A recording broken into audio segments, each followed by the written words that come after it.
Yo what's up guys, कैसे हो आप सभी। होप करती हूँ आप लोग ठीक हो और अपनी अपनी ज़िंदगी में मज़े कर रहे हो। और आपको अगर कोई दुख भी है तो कमेंट करो यार, क्योंकि दुख बांटने से कम होता है और प्यार बांटने से बढ़ता है। तो हमारी आज की जो लेस्बियन स्टोरी है वो भी प्यार और फ्रेंडशिप से रिलेटेड है। मतलब हर इंसान की लाइफ में एक ऐसा शख्स होता है ना, या होता है जिसे हम चाहते हैं कि बस यार ये मिल जाए, इसकी तो हमेशा पूजा करूंगी, इसको हमेशा संभाल के रखूंगी। तो आज की लेस्बियन स्टोरी एक लड़की की है जो कि अपने एक कॉलेज में पढ़ने वाली लड़की से प्यार करने लगती है, और उसको पाने के लिए ये लड़की कितने पापड़ बेलती है आप सोच भी नहीं सकते। सो या गाइस, वीडियो एंड तक ज़रूर देखना, ये स्टोरी आपको बहुत पसंद आएगी। और वीडियो को आगे बढ़ाने से पहले चैनल पे पहली बार आए हो तो प्लीज़ यार सब्सक्राइब ज़रूर कर देना।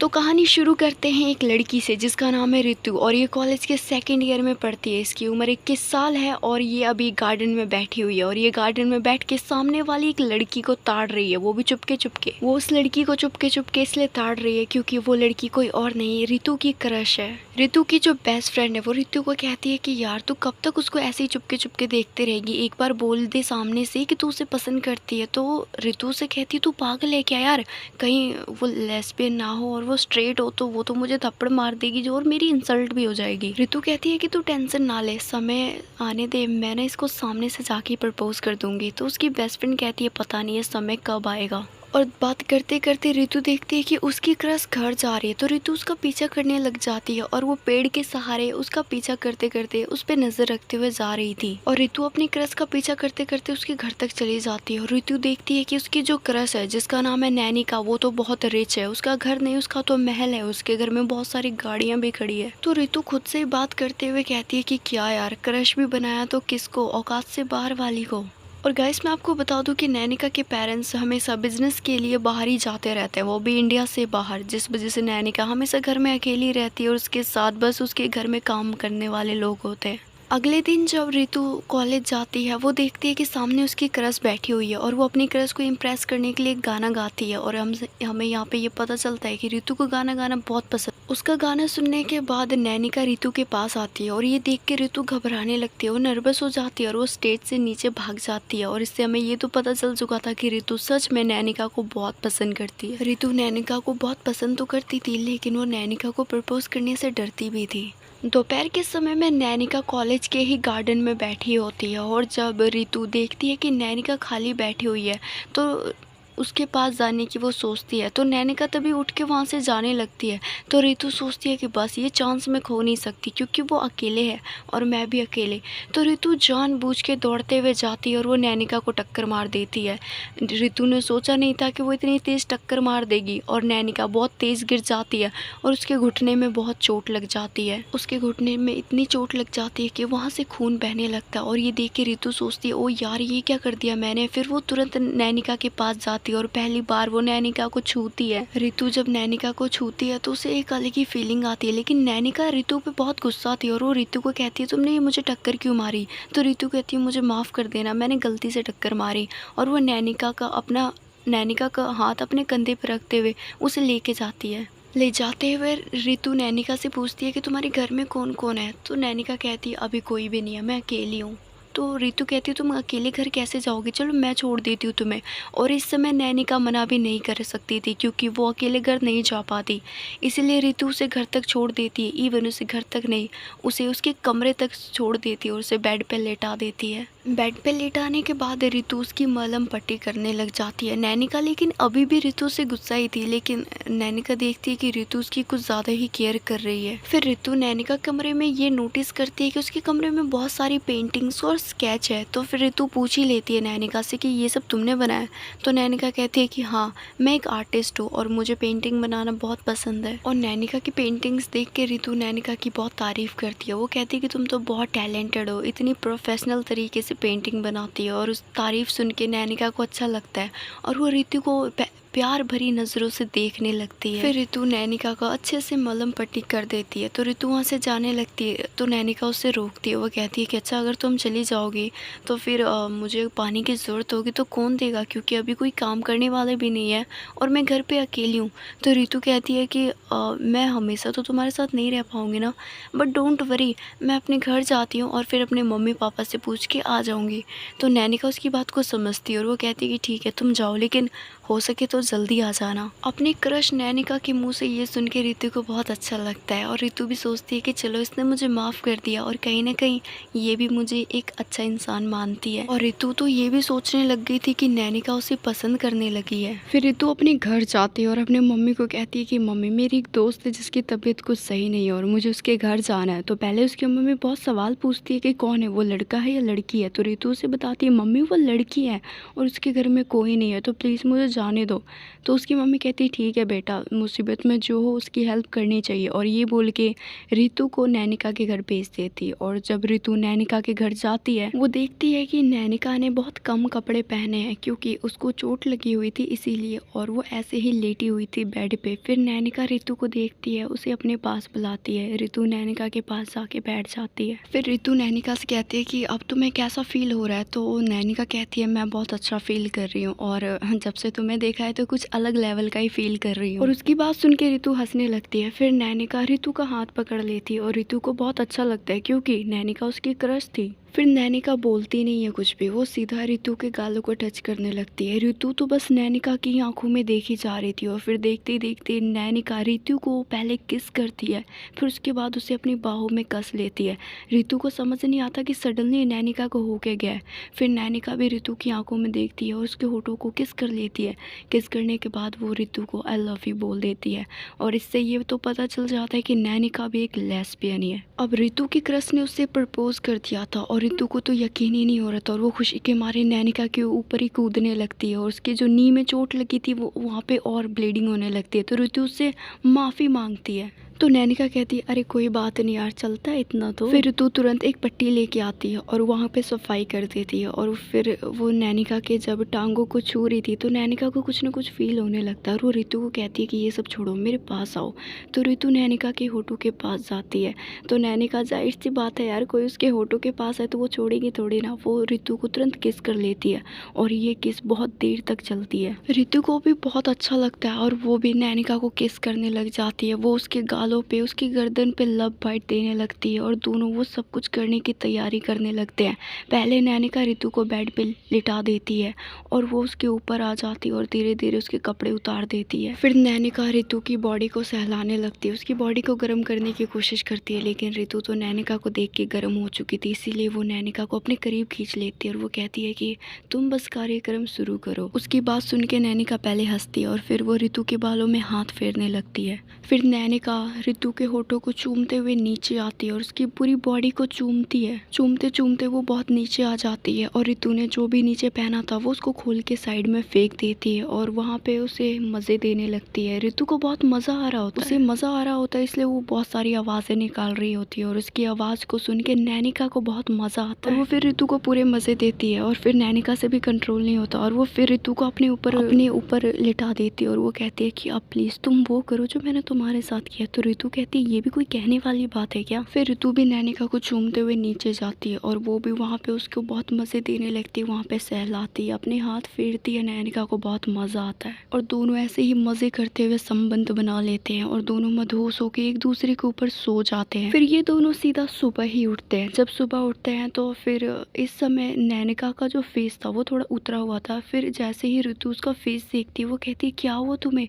तो नैनिका कहती है कि हम दोनों के बीच में जो भी हुआ ना, प्लीज़ तुम किसी को बताना मत, मतलब हम दोनों बता देंगे लेकिन सही समय आने पे। तो रितु कहती है ठीक है, मैं किसी को भी नहीं बताऊंगी, जब तक हमारा रिश्ता परमानेंट नहीं हो जाता हम अपने रिलेशन को प्राइवेट ही रखेंगे। तो नैनिका कहती हाँ ये हुई ना बात, और ये बोल के वो रितु को गले लगा लेती है और फिर रितु अपने घर चली जाती है क्योंकि कॉलेज जाने का वक्त भी हो रहा था। फिर वो तैयार होती है और इधर नैनिका भी तैयार हो जाती है और रितु जब कॉलेज जाती है तो नैनिका उससे बात नहीं कर रही होती। फिर रितु देखती है कि नैनिका अकेले बैठी है तो रितु तुरंत नैनिका के पास जाती है। तो वो नैनिका से पूछती है कि तुम मेरे से बात क्यों नहीं कर रही हो। तो नैनिका साइड हट जाती है और वो कहती है कि देखो रितु, हम कॉलेज में अनजान बन के रहेंगे। तो रितु कहती है ठीक है, जैसा तुम्हें सही लगे, और वैसे भी तुम्हारी खुशी में ही मेरी खुशी है। और ये बोल के रितु वहाँ से चली जाती है। और भले ही रितु कॉलेज में नैनिका से बात नहीं करती हो, लेकिन वो उसकी सारी नज़र नैनिका पे ही रहती थी। नैनिका क्या खाती है, किससे बात करती है, और नैनिका जब भी किसी लड़की से ज़्यादा फ्रेंडली होती थी तो रितु के अंदर अंदर ही अंदर जलन होता था उसे। वो चाहती थी कि नैनिका किसी लड़की से ज़्यादा घुले मिले ना, बात करे लेकिन दूर से ही बात करे। फिर कॉलेज ख़त्म हो जाता है और ये दोनों घर चले जाते हैं। ऋतु जैसे ही घर जाती है वो अपना बैग रखती है और वो सीधा नैनिका के घर पे पहुंच जाती है। और उसकी मम्मी भी ये बात नोटिस करती है कि ये लड़की आजकल कुछ ज़्यादा ही फुर्तीली हो रही है, लेकिन वो इस बात को इग्नोर कर देती है। फिर ऋतु तुरंत नैनिका के घर जाती है। नैनिका दरवाज़ा खोलती है। वो कहती है कि इतनी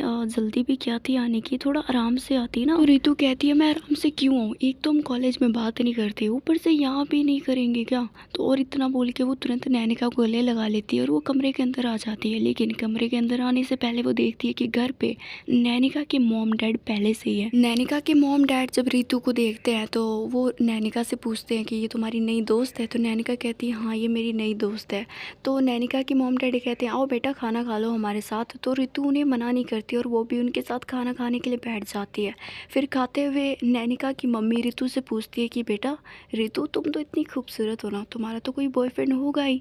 तो ऋतु बेझिझक होकर बोल देती है नहीं आंटी जी, मेरा कोई बॉयफ्रेंड नहीं है, मेरी एक गर्लफ्रेंड है और वो भी कॉलेज में सबसे खूबसूरत लड़की है। ये सुन के नैनिका के पेरेंट्स को थोड़ा सा शौक लगता है और वो सोचने लगते हैं, और नैनिका के पेरेंट्स को इन्हें नैनिका को भी थोड़ा सा शौक लगता है और उसे खांसी होने लगती है क्योंकि ये सुन के उसे शौक लगा था। फिर नैनिका कहती है कि ऋतु बाहर चलो, मुझे तुमसे कुछ बात करनी है। तो ऋतु कहती है हाँ चलो। फिर दोनों बाहर आते हैं। नैनिका बहुत गुस्से में होती है और वो गुस्से में ऋतु को कहती है ऋतु तुम चाहती क्या हो, तुम दुनिया को बताना चाहती हो कि तुम लेस्बियन हो, और बताना है तो बताओ ना, मेरे बारे में क्यों बता रही हो। तो ऋतु कहती है मैंने तुम्हारे बारे में कब बताया। तो नैनिका कहती है नहीं बताया, लेकिन मुझे ऐसा लगता है कि तुम ना बता दोगी, तुम ना कुछ भी प्राइवेट रख ही नहीं सकती और तुम्हारी वजह से मेरी बदनामी हो जाएगी। तो एक काम करते हैं, हमारा रिश्ता यहीं पे ख़त्म करते हैं, क्योंकि तुम्हारे साथ ना मैं सेफ़ नहीं रहूँगी, क्योंकि मुझे खुद नहीं पता चलेगा तुम किसको क्या बोल दो। नैनिका यहाँ पे ऋतु से ब्रेकअप करने लग जाती है, लेकिन ऋतु नैनिका को गले लगा लेती है और वो बाबू सोना बोल बोल के नैनिका को मना लेती है। तो नैनिका मान जाती है। फिर दोनों यहीं पे किस कर देते हैं और इन दोनों को किस करता हुआ देख एक लड़की देख लेती है और वो तुरंत नैनिका के पास आती है और वो कहती है कि अब मिला ना मुझे मौका, अब देख नैनिका तुझे पूरे कॉलेज में कैसे बदनाम करूंगी, तू एक लेस्बियन है, ये बात मैं सबको बता दूंगी। ये बात सुन के नैनिका थोड़ा सा डर जाती है और वो ऋतु को ब्लेम करने लगती है। वो कहती है ये सब तुम्हारे वजह से हुआ, अब ये लड़की जाके सबको बता देगी। तो ऋतु कहती है कौन है ये जो तुमसे इतनी नफरत करती है। वो लड़की नैनिका से इतनी नफरत क्यों करती है, इसका भी एक रीज़न है और ये रीज़न हम कहानी में आगे देखेंगे। वो लड़की जिसने किस करता वो देख लिया था, वो नैनिका को अब धमकाने लगती है। तो नैनिका उसे एक थप्पड़ मारती है और वो कहती है कि अगर तूने किसी को बताया ना कि मैं लेस्बियन हूँ तो तेरी भी खैर नहीं है, क्योंकि तेरी सीक्रेट्स भी मुझे बहुत पता है। फिर ऋतु भी उस लड़की को थप्पड़ मार देती है और वो कहती है कि अगर तुम्हें अपनी ज़िंदगी प्यारी है ना तो अभी यहाँ से निकल जाओ। और वो सुन के वो लड़की वहाँ से चली जाती है, लेकिन वो पीछे पलट के नैनिका को देखती है और वो कहती है कि मैं बदला लेके रहूँगी। और ये कह के वो लड़की वहाँ से चली जाती है। लेकिन इधर नैनिका थोड़ा सा डर जाती है और वो ऋतु को कहती है कि ऋतु अब शायद हम दोनों को साथ में नहीं रहना चाहिए। तो ऋतु कहती है क्या बच्चों जैसी बातें कर रही हो, अभी तुम्हें मनाया और फिर से वैसी बातें कर रही हो। तो नैनिका उसे कहती है समझने की कोशिश करो, अब इस लड़की को सब कुछ पता चल चुका और इस लड़की के बारे में मैं जानती हूँ, ये कहीं ना कहीं सबको बता ही देगी सब कुछ और हम दोनों की बहुत बदनामी हो जाएगी, हमारी ज़िंदगी शुरू होने से पहले ही ख़त्म हो जाएगी। तो भलाई इसी में है कि तुम मेरे से ब्रेकअप कर लो और तुम मेरे साथ अब कभी मत रहना, मेरे पास भी मत आना। ऋतु ये सुन के रोने लगती है, लेकिन वो ना चाहते हुए भी नैनिका के पास से चली जाती है। और ऋतु जब घर जाती है वो रोने लगती है कमरे में जाके। तो उसकी मम्मी नोटिस करती है कि उसकी बेटी आज बहुत दुख है, इतनी उछलने कूदने वाली लड़की इतनी दुखी कैसे। और ये जानने के लिए वो कमरे में जाती है। वो ऋतु को रोता हुआ देखती है तो उसकी मम्मी घबरा जाती है। फिर ऋतु को अपने गले से लगा लेती है और वो कहती है क्या हुआ। तो ऋतु कहती है कि मम्मी आपको पता है ना मैं लेस्बियन हूँ। तो उसकी मम्मी कहती है हाँ मुझे पता है बेटा, तूने मुझे बताया था। तो फिर ऋतु कहती है कि मुझे एक लड़की से प्यार हो गया था, लेकिन वो लड़की बदनामी के डर से मेरे से रिश्ता तोड़ रही है, बताओ मैं क्या करूं। तो ऋतु की मम्मी कहती है कि देख बेटा वो लड़की ना तेरे से कभी प्यार ही नहीं करती थी, क्योंकि अगर वो प्यार करती ना तो उसे किसी चीज़ का भी डर नहीं होता। वो बस ये सोचती कि दोनों के रिश्तों को कैसे बचाना है, लेकिन उसने ये कभी सोचा ही नहीं, उसे प्यार से बढ़कर बदनामी की चिंता है। तो उसके बारे में मत सोच क्योंकि वो तेरे काबिल ही नहीं। अपनी मम्मी की ये बात सुन के ऋतु अपने आंसू पोंछती है और मम्मी को ऐसे दिखाती है कि उस लड़की से उसे अब कोई लेना देना नैना नहीं है, लेकिन अभी भी ऋतु के दिल में नैनिका ही थी और वो अभी भी नैनिका से बहुत प्यार करती थी। ऋतु अपनी मम्मी को कहती है कि मम्मी मुझे अब यहाँ पे नहीं रहना, मुझे आप विदेश भेज दीजिए, मैं वहीं पे जाके पढ़ाई करूंगी। तो उसकी मम्मी कहती है मैंने तो तुम्हें पहले ही कहा था कि विदेश में जाके पढ़ाई करो, लेकिन तुम्हें यहाँ पे रहना था, अब तुम खुद ही कह रही हो तो ठीक है, मैं कुछ करती हूँ तुम्हें अब्रॉड भेजने के जुगाड़। और इतना बोल के उसकी मम्मी चली जाती है और वो ऋतु के पासपोर्ट वीज़ा का इंतज़ाम करती है और सब कुछ हो भी जाता है। और अगले ही दिन ऋतु नैनिका से मिले बिना ही अब्रॉड चली जाती है। वहाँ जाके वो पढ़ाई में बिजी हो जाती है और वो सब कुछ भूलने लगती है, लेकिन वो नैनिका को कभी नहीं भूल पाती। अब्रॉड में रहते रहते अब उसे 2 साल बीत चुके थे और अब वो एक फेमस सिंगर बन चुकी थी और वहाँ पे उसके बहुत अच्छे खासे फैन फॉलोइंग भी हो चुके थे। और एक बार जब ऋतु एक कॉन्सर्ट में जाती है और वो कॉन्सर्ट ऋतु का ही होता है, उस कॉन्सर्ट में ऋतु को ही गाना गाना होता है और वो जब गा रही होती है तो उसकी एक फैन उसके ऊपर एक गुलाब फेंकती है। उस गुलाब को देख के उसे नैनिका की याद आ जाती है, तो कॉन्सर्ट को आधा छोड़ के वहाँ से चली जाती है। फिर तभी उसके पास एक लड़की आती है और वो लड़की नैनिका की मेकअप आर्टिस्ट होती है। और वो लड़की जो कि मेकअप आर्टिस्ट थी वो भी एक इंडियन थी और उसका नाम था रंजना। रंजना देखती है कि ऋतु रो रही है तो वो ऋतु के आंसू पोंछती है और उसके पास में बैठ जाती है और वो कहती है कि प्लीज आप रोइए मत। तो ऋतु कहती है कैसे ना रो, मैं चाह कर भी जिससे प्यार करती थी उसकी यादों से बाहर नहीं निकल पा रही हूँ। तो रंजना कहती है आप कैसे उसकी यादों से बाहर निकलोगे, इंसान तभी यादों से बाहर निकलता है जब उसकी लाइफ में कोई आ जाता है, और आप तो अभी भी सिंगल हो। एक काम करो किसी के साथ रिलेशन में आ जाओ, क्या पता वो आपको सब कुछ भुलवा दे। उसकी ये बात सुन के ऋतु कुछ भी नहीं कहती और वो वहाँ से चली जाती है। फिर अगले दिन जब ऋतु उस मेकअप आर्टिस्ट रंजना को देखती है तो उसे देखते ही रह जाती है। तो रंजना ऋतु के पास आती है और वो कहती है कि आज आपको कैसा फील हो रहा है। तो ऋतु कहती है कल से अच्छा लग रहा है, तुम्हारी बातें सुन के बहुत अच्छा लगा मुझे।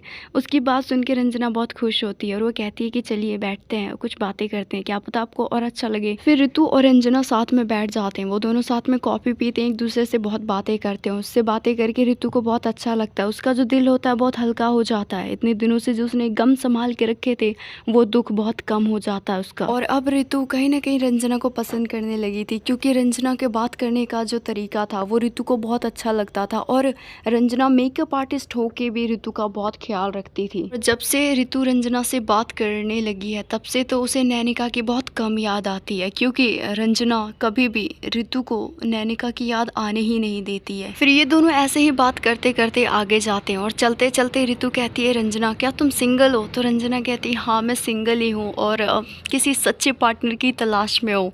तो ऋतु कहती है अच्छा वो सच्चा पार्टनर लड़की चाहिए या लड़का चाहिए। तो उसकी बात सुन के रंजना हंसती है और वो कहती है कि बस कोई भी हो लेकिन वो मेरे से सच्चा प्यार करे, मेरे साथ लॉयल रहे, कभी मुझे चीट ना करे। कि उसकी बात सुन के ऋतु कहती है क्या पता वो पार्टनर तुम्हारे सामने ही हो। तो ये सुन के रंजना ऋतु को देखती है तो ऋतु भी रंजना को देखती है और ऋतु रंजना को गले लगा लेती है और रंजना समझ जाती है कि ऋतु भी उसे पसंद करती है।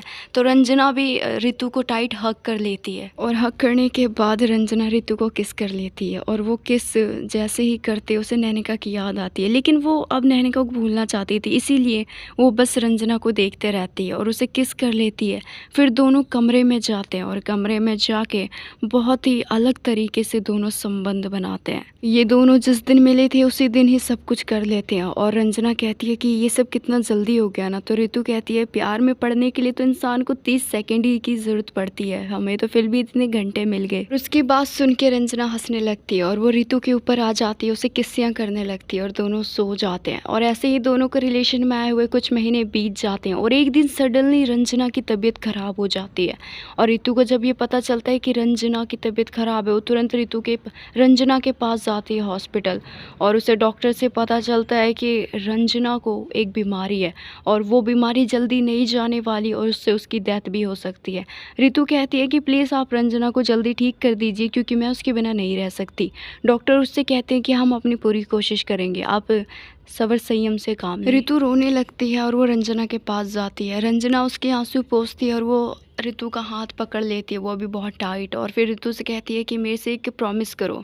तो ऋतु कहती है हाँ बोलो ना, तुम जो कहोगी मैं वही करूँगी। रंजना कहती है कि अगर मैं नहीं रही ना तो तुम प्लीज़ अपनी लाइफ को नॉर्मली जीना और अपना ख्याल रखना। तो ऋतु कहती है प्लीज़ चुप हो जाओ, ऐसी वैसी बातें मत करो। रितु कहती है कि रंजना मैं अपना ख्याल नहीं रखूँगी, तुम मेरे साथ रहोगी तो ही मैं अपना ख्याल रखूँगी। तो रंजना कहती है मैं तुम्हारे साथ हमेशा रहूँगी, और ये बोल के रंजना सो जाती है। तो रितु उसके गालों पे किस कर देती है और वो कहती है मैं कल आऊँगी। तो रंजना कहती है ठीक है तुम कल आ जाना। फिर नेक्स्ट डे जब रितु आती है तो उसके हाथ में गुलाब का फूल भी होता है और डॉक्टर बाहर खड़े होते हैं। तो डॉक्टर रितु को कहते हैं कि रितु हम जो तुम्हें बताने वाले हैं उसके सुन के हमें पता है कि तुम पे क्या बीतेगी, लेकिन सच को एक्सेप्ट करना ही एक बहुत बड़ी बात है। तो प्लीज़ जो भी हम तुम्हें बोलेंगे उसको तुम एक्सेप्ट कर लेना। तो रितु कहती है क्या बकवास कर रहे हो आप लोग, जल्दी बोलो मुझे रंजना से मिलना है। तो डॉक्टर उसे कहते हैं कि रितु रंजना अब नहीं रही। ये सुन के तो रितु के ऊपर पहाड़ टूट पड़ता है, वो नीचे गिर जाती है, बच्चों की तरह रोने लगती है, अपने हाथ पैर पटकने लगती है और वो कहती है कि मुझे रंजना को देखने दो। लेकिन डॉक्टर नहीं मानते और रितु को घर पहुंचा देते हैं। घर जाने के बाद वो सदमे में चली जाती है, ना किसी से मिलती ना किसी को देखती है। और अब 10 दिन बीत चुके थे, वो एक पार्क में बैठी होती है, तभी रितु को उसकी बेस्ट फ्रेंड का कॉल आता है। वही बेस्ट फ्रेंड जो उसके कॉलेज टाइम में उसका साथ देती थी हमेशा। उसका नंबर देख के रितु को थोड़ी सी खुशी होती है और वो बहुत खुश हो जाती है कि उसकी बेस्ट फ्रेंड ने इतने सालों के बाद उसे कॉल किया है। जब वो कॉल उठाती है तो उसकी बेस्ट फ्रेंड उधर से रो रही होती है। उसको रोता हुआ देख रितु भी रोने लगती है और वो कहती है कि तुम क्यों रो रही हो, प्लीज़ मुझे बताओ तुम्हें हुआ क्या है। तो उसकी बेस्ट फ्रेंड कहती है कि अब मेरी जो माँ थी ना अब वो नहीं रही, वो इस दुनिया में नहीं रही, और वो ये बोल के रोने लगती है। तो रितु उससे कहती तू रो मत, मैं आ रही हूँ तेरे पास, और वो ये बोल के कॉल कट कर देती है। कॉल कट करने के बाद रितु सीधा अपने मैनेजर को कॉल करती है और वो कहती है कि इंडिया के लिए जल्दी से मेरे लिए टिकट बुक कर दो। उसके मैनेजर ऐसे ही करते हैं, उसके लिए टिकट बुक कर देते हैं और अगले ही दिन रितु इंडिया पहुँच जाती है। अपने देश पहुँच के और अपने देश की खुशबू, अपने देश की हवा जब उसे लगती है उसे बहुत अच्छा लगता है। फिर वो तुरंत अपने बेस्ट फ्रेंड के पास जाती है। उसकी बेस्ट फ्रेंड जब रितु को देखती है उसे गले लग जाती है और वो भी रोने लगती है। फिर रितु से चुप कराती है और दोनों बैठ जाते हैं, एक दूसरे से बात करने लगते हैं। फिर थोड़ी देर के बाद वहाँ पे नैनिका आ जाती है, क्योंकि नैनिका ने किसी को बता दिया था कि रितु इंडिया आ चुकी है। और जैसे ही रितु नैनिका को देखती है, रितु को गुस्सा आ जाता है और वो वहाँ से जाने लगती है।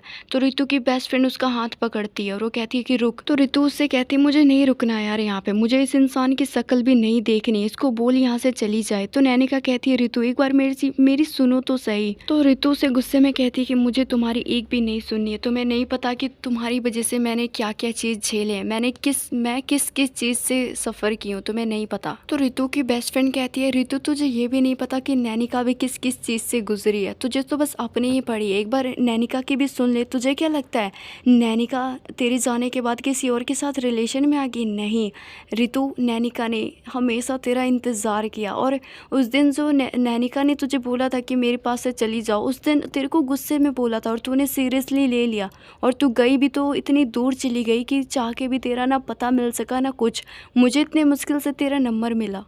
उसकी बेस्ट फ्रेंड रितु को ये भी बताती है कि नैनिका रोज़ तेरे लिए तड़पती थी और खुद को वो ब्लेम करती थी कि मैंने रितु को इतने दुख दिए और वो मेरी वजह से ही इंडिया छोड़ के गई है। रितु की बेस्ट फ्रेंड ये भी बोलती है कि नैनिका तेरे से बहुत प्यार करती है और ये तेरे बिना नहीं रह पाएगी, तुझे नहीं पता कि तेरे जाने के बाद ये पागल हो चुकी थी।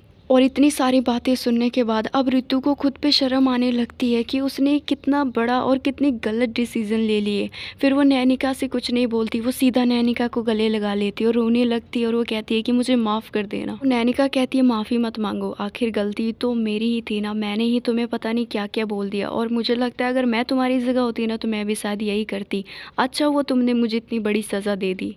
नैनिका कहती है कि रितु जब तुम मेरे पास थी, तुम मेरे से इतना प्यार करती थी, इतनी केयर करती थी, तब मैं इतनी भाव खाती थी, और जब तुम मेरे से दूर चली गई तब मुझे तुम्हारी अहमियत पता चली, और अब मेरे से प्रॉमिस करो कि तुम अब दूर कभी नहीं जाओगी। तो रितु कहती है नहीं, अब मैं कभी भी तुमसे दूर नहीं जाऊंगी। नैनिका रितु से कहती है कि हम दोनों शादी भी कर लेंगे। तो रितु कहती है शादी कैसे करेंगे, तुम्हारी फैमिली तो इतनी स्ट्रिक्ट है ना। तो नैनिका कहती है मैंने अपनी फैमिली को बहुत पहले ही बता दिया कि मैं क्या हूँ और मैं क्या फीलिंग्स रखती हूँ। और ये सुन के तो रितु बहुत खुश हो जाती है और वो नैनिका को बहुत टाइट गले लगा लेती है, उसे बिल्कुल अपनी बाहों में जकड़ लेती है। और यही रोमांटिक सीन के साथ ये कहानी यहीं पे ख़त्म करते हैं। Thanks for watching guys. Video पसंद आई, वीडियो को लाइक करना, चैनल पे पहली बार आए हो तो प्लीज़ यार सब्सक्राइब ज़रूर कर देना, और अगर आप मुझे कोई स्टोरी सेंड करना चाहते हो तो इंस्टा पे कर सकते हो। इंस्टा का लिंक आपको डिस्क्रिप्शन में मिल जाएगा, और आप मेरे सेकंड चैनल पे भी विज़िट कर सकते हो।